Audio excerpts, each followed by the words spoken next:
How'd it go? You got a deal in Caltrain? No, we don't have a deal yet, but I would say that we're opening doors. We're getting ideas that could offer possibilities. Certainly, meeting with Mr. McCarthy, he outlined some possibilities. So I'd say the door isn't closed. It's difficult. We're not there yet, but I'm cautiously optimistic that we're going to find a way to fund Caltrain. It's a good project. It's good on its own merits, and we're going to do everything we can to get it. And of course, there's all sorts of money for our other infrastructure.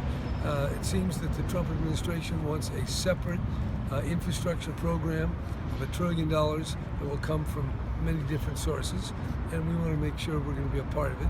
And these meetings help put us in that position to work with the appropriate authorities here on transportation. So what specifically is encouraging you that you've heard? Well, I get a feeling that people like the Caltrain program, and that somehow its connection, that it's getting some subsidy from the high-speed rail, gives it a little coloration that some people find unpleasant. Which I find kind of ironic, because it's taking money away from the high-speed rail and giving it to Caltrain. I think they would rather have somebody else give Caltrain money, but we don't have another source.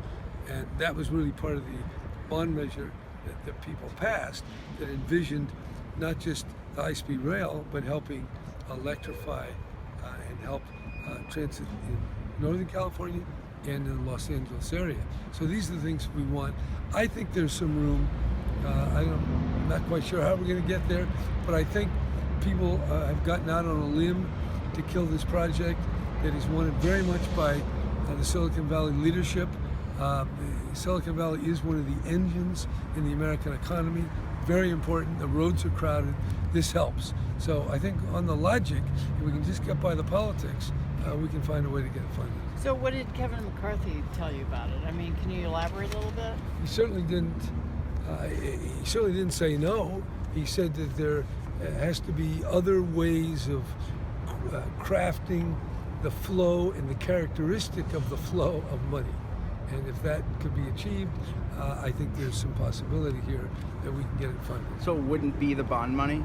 No, I think there's a look. The money's the money. We can get it. There's a lot of money flowing, and we'll take it from wherever we can. So you move money here, you move money there. I don't know quite how, but somehow people want to do something different. So maybe a little dance step to the left, or a little dance step to the right, maybe hocus pocus, it all comes out. This is part of the way Washington works, and I didn't get deep enough into the bowels of the Washington underground to understand how to do it. But I did get the idea there is some light in the tunnel. You said that the Trump Speaking of money and the federal assistance you requested for the flooding recently, yes. Do you know if you've been approved for that? No, we don't know yet, but we feel we're in sync with the Federal Emergency Management team here and FEMA, and I'm optimistic. I think President Trump cares about helping people in disasters. We have people flooded, levees, broken dam, all sorts of people. So I'm hopeful. We don't have the money in the pocket yet, but that's why I came back here to fight for California and to get this money if we can. I think we have a real chance. So putting aside FEMA and Caltrain, just when you look at all the other infrastructure, have you identified any specific priorities when you speak? Yeah, we sent back a list. Beyond that, or of that list, have you started? Yeah, we'll send you a copy. We have there's these projects all over the state, and we'll continuously refine it based on what we hear from people. So that's part of the idea. You talk to them, you get an idea, and then you send your project back. Republicans who want to put a work requirement in Medicaid, allow governors to require work of Medicaid recipients. Would you go along with that? Would you just reject that out of hand? Now, that question needs a little more clarity. Would I reject an otherwise fully financed Affordable Care Act that allowed states in their sole discretion to impose a work requirement? And the answer to that would be, well, so we're going to take the money. I don't know what California. I don't know that California has had a great experience with work requirements, but I don't want to look a gift horse in the mouth. Not at this early stage. Okay. But I think this problem, the Affordable Care Act, is going to threaten millions of people. And now, Mr. McCarthy says things aren't as bad as they look. Those weren't his words, but that was the impression. Well, we'll wait to see. But my own healthcare services people are very worried about what this is going to do to millions of Californians. Governor, on CAFE, California is already involved. On Yes. CAFE rules, California is already involved in a lawsuit to stop EPA Well, I and think ITSEF that from lawsuit was reopening the withdrawn, review. isn't it? Well, sorry.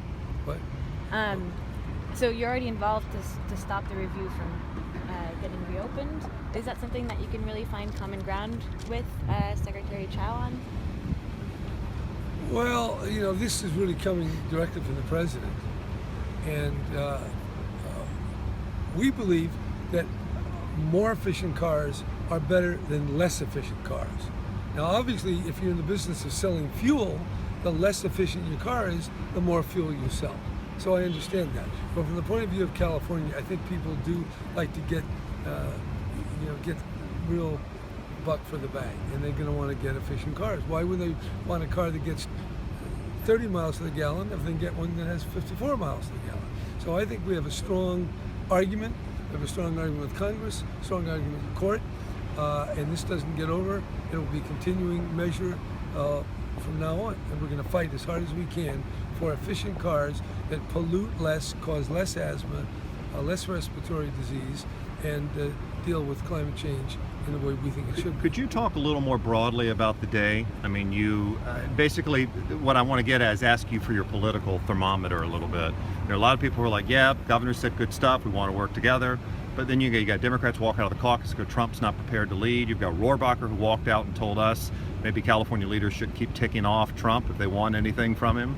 I mean, you need to give me a little temperature reading. Well, I think you just did. You were in the meetings. I wasn't in the meetings. I couldn't add to that. Look, we have a very polarized nation. It's polarized in California. It's more polarized in Washington. Republicans have certain doctrines and frameworks.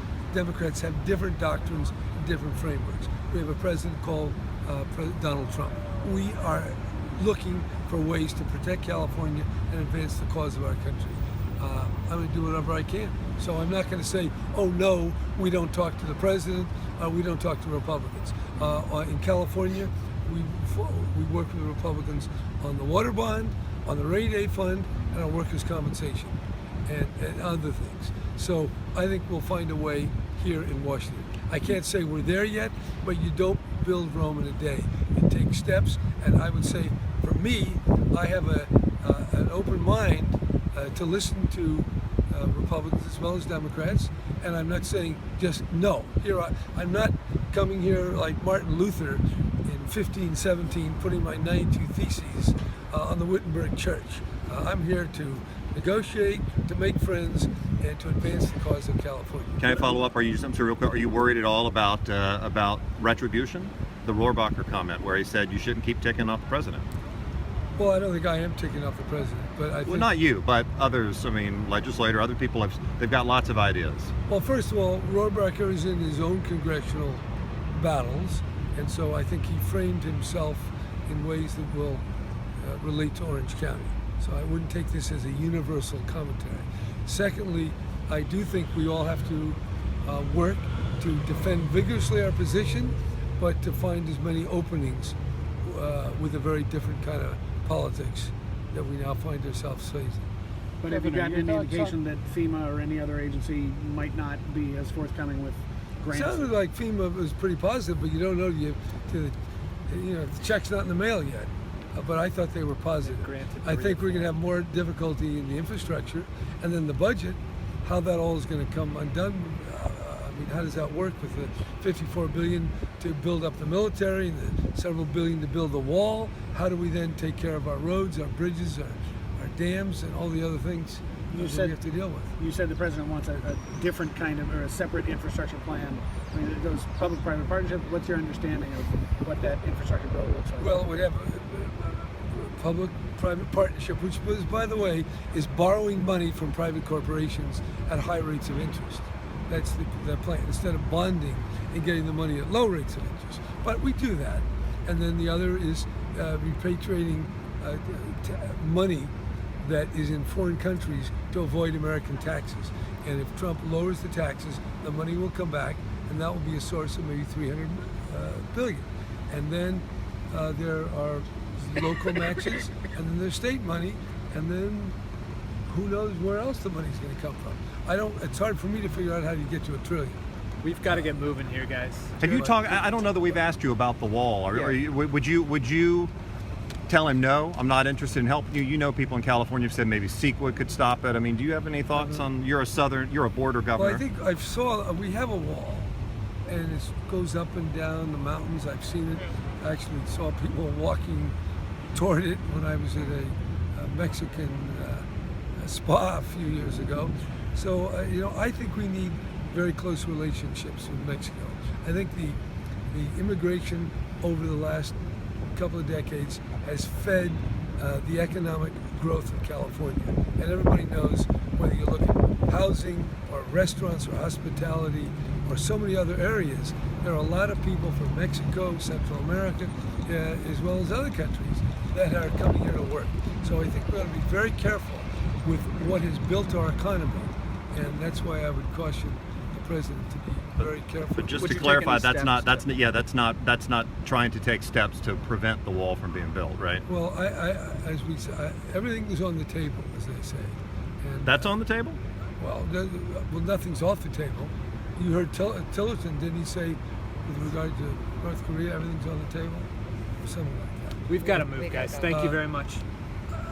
Yeah, I don't have a thought. I haven't really addressed that. Are you asking me would I go down and like to put my finger in the dike? Anything you want. Lay in front of the bull I bracket. think that's a question we're going to have to leave floating in Washington, Thanks, guys. because that's not where we're going right now. But we have many tools in our toolbox. Thanks, guys. Thank you, Governor.